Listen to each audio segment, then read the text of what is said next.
Pinalakas ang kamalayan ng kabataan sa Pangasinan hinggil sa kapayapaan, seguridad at soberanya sa pamamagitan ng isang Community Peace Symposium.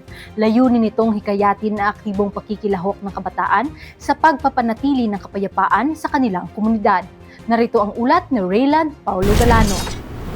Mas pinalawak ang kamalayan ng mga kabataan hinggil sa kapayapaan, seguridad at responsableng pagkamamamayan sa isinagawang Community Peace Symposium sa Barangay Nangapugan, San Quintin, Pangasinan.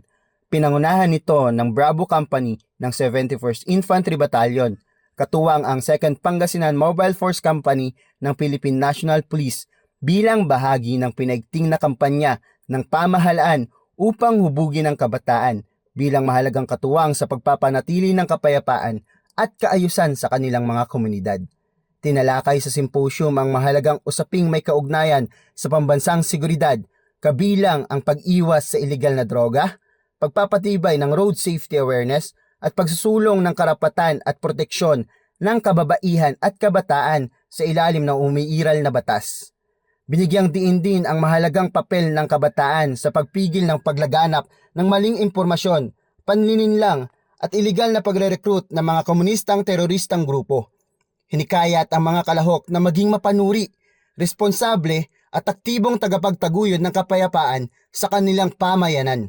Tampok rin sa talakayan ang usapin sa West Philippine Sea kung saan pinalawak ang kamalayan ng mga kabataan hinggil sa pambansang soberanya, integridad ng teritoryo at seguridad ng bansa. Layunin nitong higit pang palakasin ang diwang makabayan at malasakit ng kabataan sa mga usaping may kinalaman sa pambansang interes.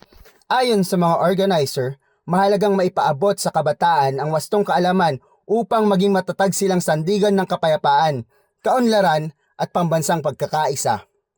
Good day everyone, I Fernandina Figuracion Lupinya, the SKA chairperson from this barangay, which is Barangay Nangapugan, San Quintin, Pangasinan. We would like to thank the Bravo Company 71st ID, 7 ID, the Philippine Army, and the Philippine National Police. We discussed the rules of driving or protocols, BAUSI, CPP, NPA, and DF. In order to prevent the NPA recruitment is to actively join the communities programs such as community service and tree planting program. Thank you.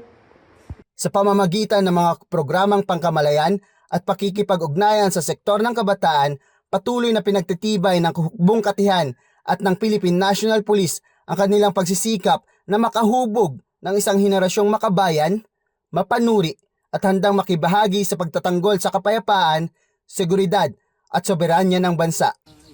Mula rito sa Pangasinan, ako si Rayland Paulo Galano, ang inyong pamilyang kaugnay para sa matatag na hukbong katihan ng Pilipinas.